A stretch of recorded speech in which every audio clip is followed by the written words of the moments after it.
This will absolutely unlock the Memphis Grizzlies as Zach Edey, the rookie from Purdue, the back-to-back National Player of the Year, wasn't thriving under head coach Taylor Jenkins, former head coach Taylor Jenkins, I should say, but now thriving under interim head coach Thomas Iisalo. Zach Edey on a tear. We'll take a look at that. Also, going over a very unfortunate event that happened in the Memphis-Charlotte game. Memphis did get the win. They've been on a little bit of a win streak now. Don't look now, knock on wood. But we do have to, unfortunately, go over some unfortunate events that happened in the Memphis-Charlotte game pertaining to their other rookie, Jaylen Wells. But what's going on, everybody? Jared Alator here for another episode of Grizzlies Digest, bringing you the latest news, rumors, updates, injury reports, game breakdowns, and so much more on everything Grizzlies related. If you find yourself here regularly, the answer is yes. And if your question before that was, should I hit that subscribe button? Yes, you should, because we have the latest updates and so much more. We have so much content we're putting out here on Grizzlies Digest, and we're not stopping.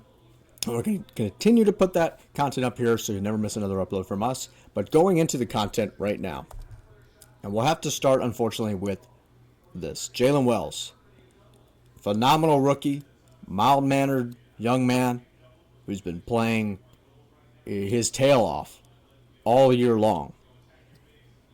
He had a fall in the Charlotte-Memphis game on Tuesday night. I will not show the video out of respect for Wells and his family and the team, and just for the sake of everything else.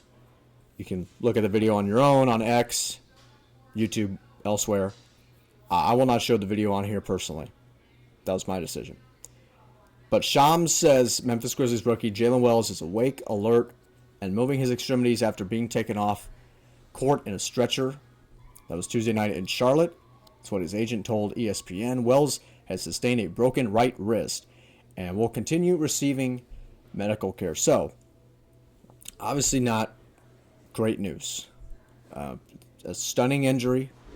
The arena, very silent for a long time.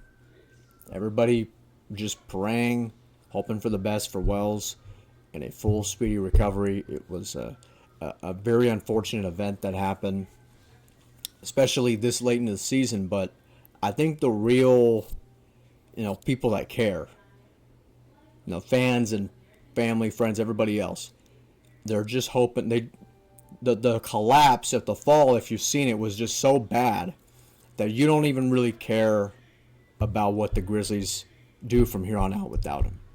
You're just wishing and hoping and praying for a speedy recovery because, like I said, he's a mild-mannered man. He works his tail off.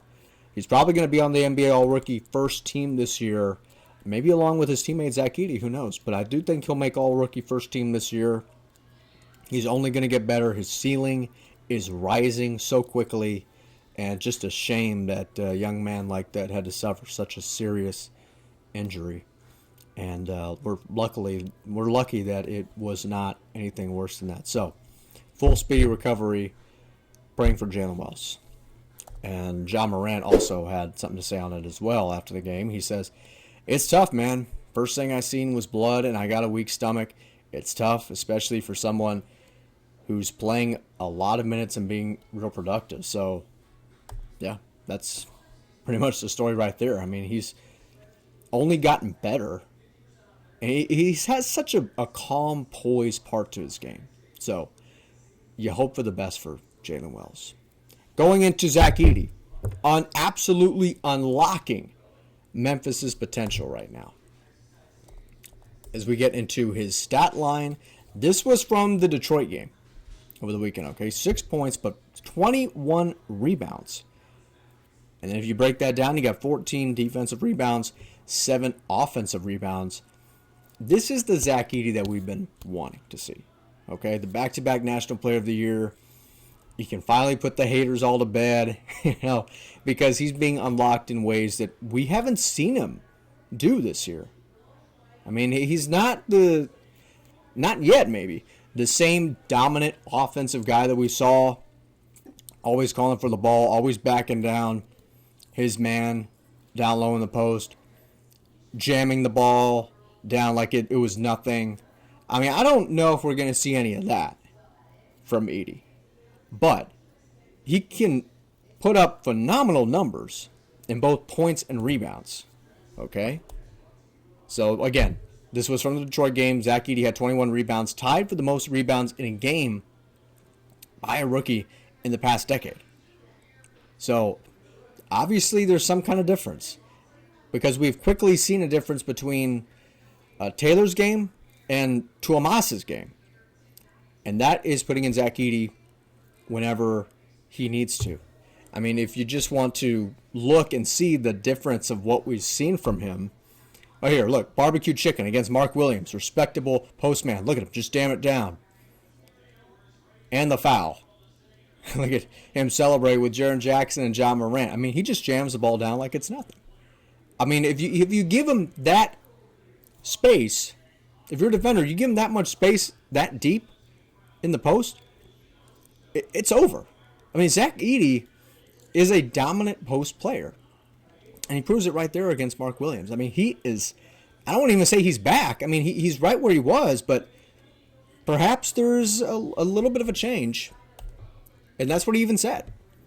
He talked about Tuomas and how it's being operated now. Zach Edey on how the Grizzlies have changed under interim coach Tuomas Iisalo. He says the way we play is definitely different. We set more ball screens. Okay? So more ball screens, more lobs, more opportunities. Get him deep down in the post and watch a defender try to guard him. They can't. They cannot guard him. All right? And then going to the stat line for the Charlotte game, right? So 16 points, 17 rebounds, 2 steals. I don't look at the plus-minus stat a lot, okay? Just going to say that right now. I don't think it's irrelevant. I just don't look at it a lot. But look at that, plus 36. 36 in green. I mean, in a Taylor Jenkins era, Zach might be doing 5 points, 7 rebounds, maybe a block. Maybe. If he's lucky. If he gets the opportunity to. He wouldn't get 29 minutes in a game like this. Even in a game where Memphis should win. He wouldn't get 29 minutes. He'd be getting 20. Maybe even less than that. I mean, what was stopping Zach Edey, really? You know? So, again, I think he was never out of it. I thought he just needed a bit of a motivation. I don't want to say, maybe that's not the right word. Maybe he just needed a different direction on where to go. And that started at the head coaching position. Of course, there are many different reasons as to why Taylor Jenkins left. There were a lot of management problems. A lot of problems between him and Zach Kleiman.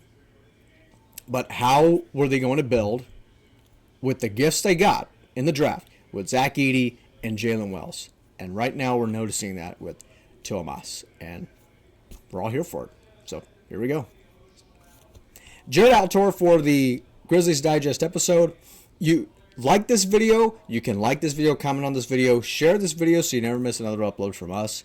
Of course, leave a comment down below as to what you think is actually going on with Zach Edey. Why is he progressing? What was hindering him from before? Why is he just now starting to have this boost of confidence? Leave that in the comments down below. But we'll see you in the next video. Jared Altor from Memphis Grizzlies Digest, and peace.